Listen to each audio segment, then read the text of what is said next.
Absolutely. All right, Rob, from one championship to another. This one, well, first and foremost, you have to give a big shout out to the Texas Longhorns, back to Absolutely. back national champions. When you start your season 5-3, I remember them losing games earlier on, be like, oh, Texas is done. You don't you don't lose 3 games and early on like that and then go on to go make a national championship final. So big ups to Texas in one of the most dominant national finals I've seen possibly ever. Set 1 was good. Sets 2 and 3 were trash. I actually didn't mind it though because I had some plans, so it made me be able to get things together earlier. But wow, Rob, first and foremost, what were your initial thoughts of this match here? This sucked. I'm not going to sugarcoat it. This was supposed to be, and it still was. This was a great celebration of the success of NCAA women's volleyball this year. It was a massive year. The numbers have been pouring in from like ESPN viewership for the tournament, and viewership for the whole season, and attendance, and 92,000 people in Nebraska earlier this year, and even like putting the finals on ABC on Sunday, like in the middle 1.7 in the middle of an NFL regular season day, still drew 1.7 million. Like amazing success for the game. This is the worst NCAA championship match I've ever watched. This sucked. Terrible. This is so bad. And Nebraska, a team full of freshmen who was the best team in the country all year, collapsed in epic fashion. And we're in a celebratory mood, like yay, yay, yay, volleyball, yay, women's sports, yay, whatever. If we're going to celebrate the sport the way we are, we need to hold these athletes and hold these teams to a higher standard, because this was the worst NCAA final I've ever seen and the worst passing performance I have ever seen in a volleyball game ever. 12 aces for Texas. Every one of them a shanked float serve. 5 for Asia O'Neal. including 4 in a row in the second set, which basically slammed the door on the match. Like that, once she went on that run, that was it. Yeah, because even in the first set, Rob, like there was, it started a little bit ugly. Texas got off to that 4-0 run, but then it was like 6-6 again. And I was like, okay, Nebraska was able to close that gap. It was like 10-7 Nebraska in the second. Yeah, it was. It was like, it wasn't 10-7 Nebraska. I think it was 10-7 Texas, but they were there the entire time in the first set. There was that controversy with some calls at the end. At the end of the first, we saw a red card for the Texas bench. Like there was a little bit of emotions there. But to me, Rob, like the semifinal and the final was 2 very similar games. And like, let's be honest, Nebraska got Piacenza'd. Right, like they went out there and served the leather off of this ball, and we can actually say that because the women still actually use a leather ball. Yeah, but they did the exact same thing against Wisconsin on the weekend too, and on Thursday night too. Like they just served the leather off the ball, and that was an epic. That one went to 5, right? It was 4. It was 3-1. 3-1. I do think that like that matchup between Texas and Wisconsin is better because Wisconsin is a much better blocking team than Nebraska, right? The problem is with this one is that Texas broke the identity of Nebraska. Shattered it. Nebraska is a ball control team. That's what they talked about themselves all year. That's what they talked about the broadcast beforehand. Like Nebraska was a ball control team, and they shattered it from the baseline, and then no one could touch Madison Skinner. No. She was going straight OT all day long. Yeah, she was. Like, Nebraska could have been like pulling in like 9-man blocking. They could have literally put the entire team up there, and it wouldn't have made a difference. Madison Skinner was an absolutely different level in this one, and she was phenomenal. I do very literally, she was straight up, like you said, straight up over the top of full 3-person blocks, and 100%. her big ball maybe the best pipe hitter I've ever seen in NCAA women's volleyball. I can't think of a better one. Like maybe like Josiana Presley from Baylor a few years ago. Like Madison Skinner was unbelievable this entire tournament run, and like the Stanford game in the quarterfinal, the Wisconsin game, she basically put this team on her back. Tournament MVP, very well deserved. But like somebody just said, everyone's saying in the chat, Came down to serving and passing. Nebraska's identity was broken. They looked rattled. They looked like they did not belong there. They looked like they forgot what a volleyball even was. Their reception mechanically was like jarringly bad to watch. It deteriorated as the game went on. And I would have liked to see maybe some subs, throw something in, like do something different. I was calling for the same thing. And it's weird because going into this match, Rob, I was just like, why am I blanking on the Nebraska coach's name right now? I was John Cook. John Cook. I was thinking Gunning in my head, and I knew that was wrong. But like in going into this game, I was like, if Nebraska pulls this game off, what do we talk about John Cook? How do we talk about him? Like where do we put him in the echelon of volleyball coaches? Because right behind Russ Rose, maybe. No, I'm talking about like where do we put him up against Santarelli? Oh man, right? Because but like this is a guy who's an absolute legend. How many national team players has he created? Look at the program he's created and the buy-in. And if you were to cap it all off by doing this incredible run with in like the greatest season with all freshmen, that is not talked about enough. The fact that this team, I think we really need to give some credit to Nebraska. Yeah, they got shit kicked in the final, but like that's gonna happen. I do think that it was more about what Texas was doing and the pressure that Texas was putting on, and there's only one team in the country that could put on that amount of pressure on Nebraska and on Wisconsin, and I think it's Texas.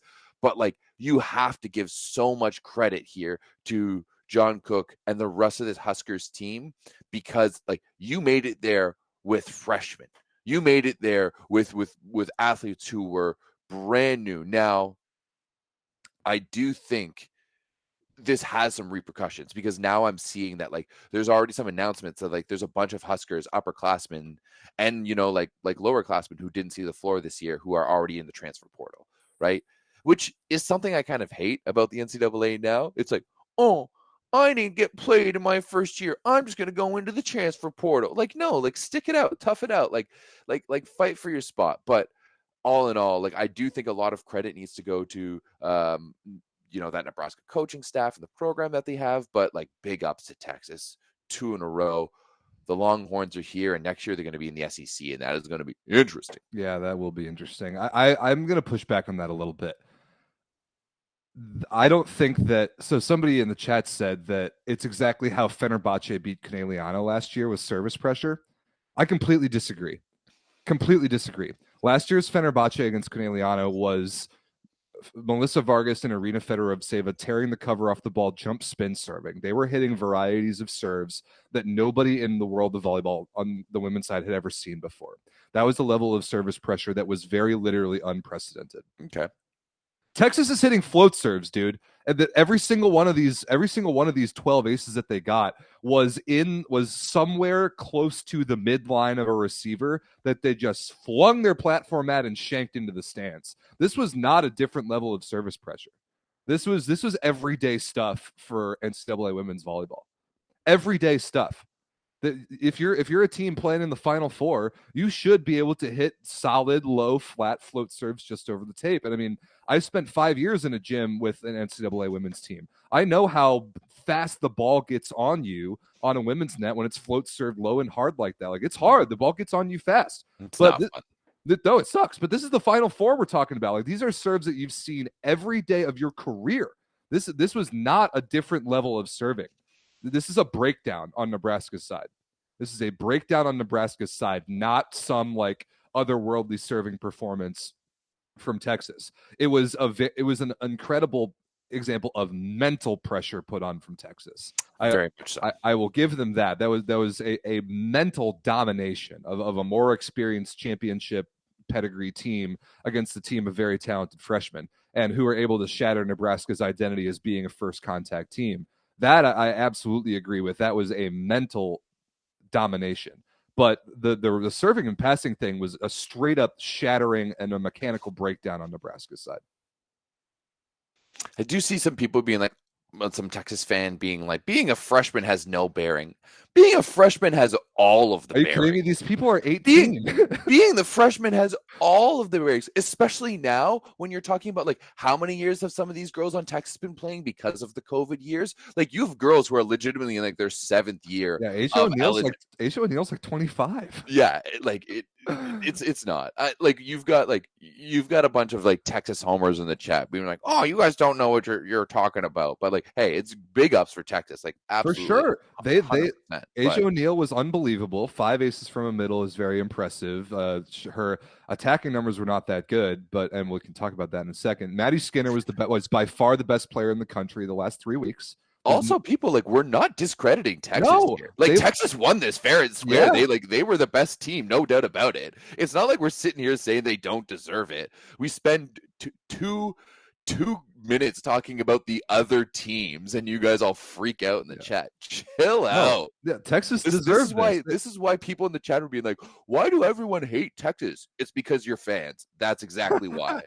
You are toxic. Jeez. Well, I'm happy for Texas because I mean, like you said, Nebraska. There have been a whole lot of dumb rumors coming out of people transferring. John Cook, their coach, made some comments like kind of really and that seemed really salty and petty and bad sportsmanship, talking about the Texas program and how they build things, and I just didn't like how any of that went down. But again, this was a collapse by Nebraska in the final. Texas was the superior team mentally, and physically. No one could play with Madison. No, absolutely not. No one could play with Asia O'Neal. They completely bent the game to their will. Harper Murray, Merritt Beeson were terrible. Allie Battenhorst was horrible. And Texas did all of this with a freshman setter who doesn't jump set. This is something that blew me away.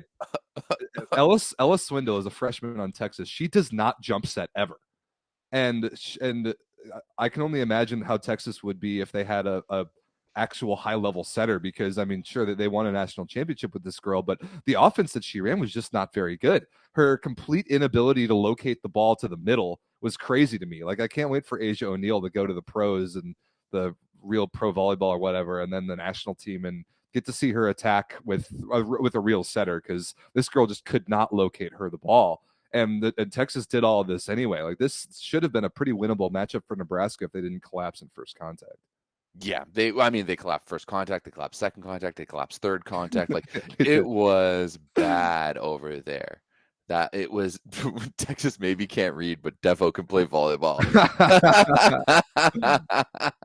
I like that. Yeah. Anything else to?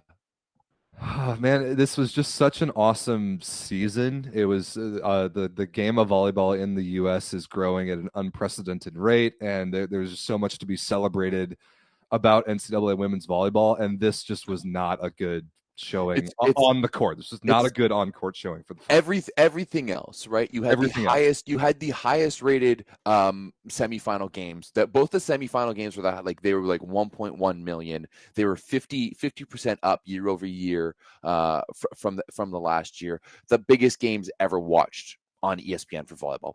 Absolutely love that. That's huge. You go to the final, 1.7 million on ABC, right? That's the biggest game ever watched. Same thing for the final for volleyball. You 100% love that. Nebraska's home attendance record this year was like something like 230,000. Ridiculous. The numbers on ESPN, everything was so good all year long for the NCAA. The storylines were back. But it just there was one thing that let go. Man, if we had seen a 5-setter in this, especially because like there's just like stories about like the transfers between the two teams and all of these things. Like, if you want to know more about it, I know Out of System has done some podcasts with some former Texas players who like moved to Nebraska, or was it the other way around? I can't really remember. I think it's gone both ways. I mean, these used to be two like bitter, hated rivals before all the realignment, when they both played in the Big 12 like 10 years ago. Like, there were two volleyball powerhouses that hated each other, but there was some overlap there, and same goes for all the other sports. Then there was the Jordan Larson coaching against David Hunt storyline, which was very interesting, and we heard some stuff in the Discord about that I didn't even know. Like, so much great lead up. Everything about this entire tournament and everything off the court except for the final was so good. Everything was just fantastic. I'm thrilled with how this game is going in my country. I love it. It's just unfortunate the on court product in the final. It's just unfortunate. It was someone mentioned in the chat that it reminded me of like the U Sports men's finals last year, where Sherbrooke made that amazing run and then just got dummied by Trinity. And it was the same thing. Like serve receive just broke down. But yeah, once again, like, big ups to Texas. Big I don't understand why people think we're hating on Texas. No, we're really not. Nope. Big fans of Texas volleyball. So yeah, I absolutely love that for them. All right, Rob, let's jump now from the